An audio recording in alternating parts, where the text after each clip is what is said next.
In the first vid of this mini-series, we discussed the concept of probabilities and how writers of the biblical world used older texts to invoke memories of, or describe, events that occurred in their own day.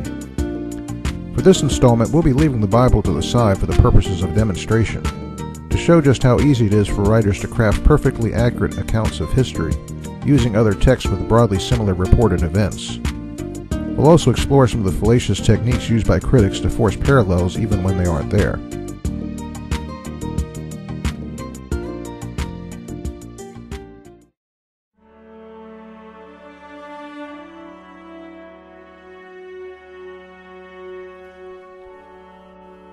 The assassinations of Abraham Lincoln and John F. Kennedy stand as tragic landmarks in American history.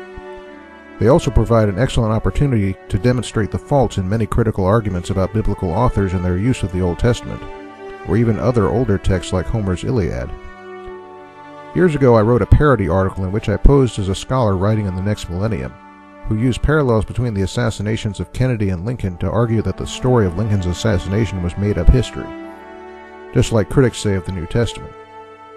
I'll provide a link in the vid description for those who want to see the whole thing, but for now I'll just feature a few that are illustrative.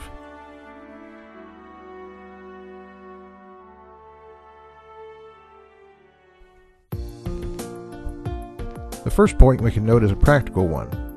Because the assassinations of these two presidents are roughly similar events by their very nature, it makes obvious sense that certain words used by historians to describe one event can also be used to accurately describe the other. Here, for example, is a small selection of phrases from a biography of Lincoln telling of his assassination, all of which could easily be adapted to a story about Kennedy's.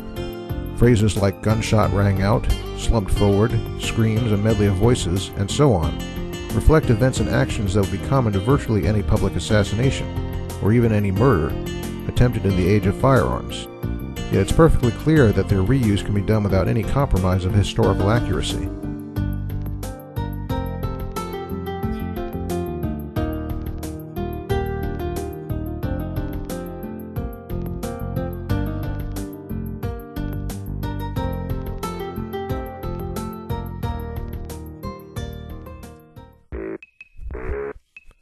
Now let's look at a sort of rhetorical trick often used by critics to force parallels where they don't exist. Here are some basic historical facts. When Lincoln went to the Ford Theater with his party, a special arrangement had been made for them. Where they sat, normally two separate boxes were in the balcony, but the theater at Lincoln's request had removed a partition so that the whole party could sit together.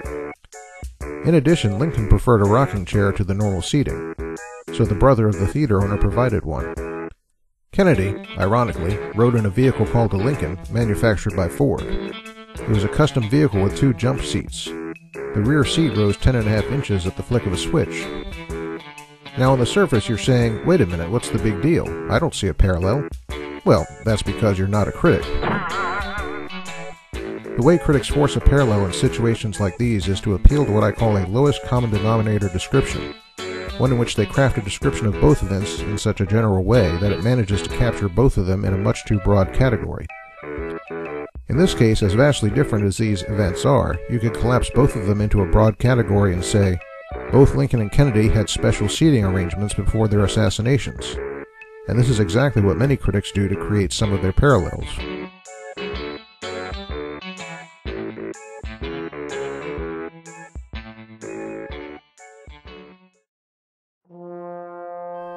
Other parallels by critics, I'd say the majority of them in many cases, are created without realization of commonplaces that lie behind them.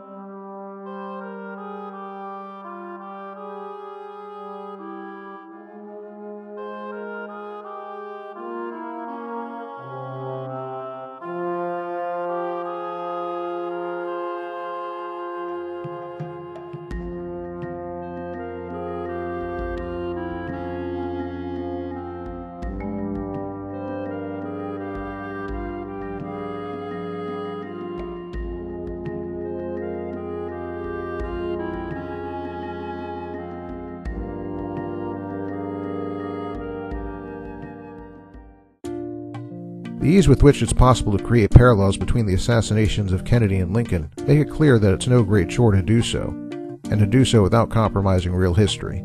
In our next installment, we'll return to the biblical text and discuss some particulars from there.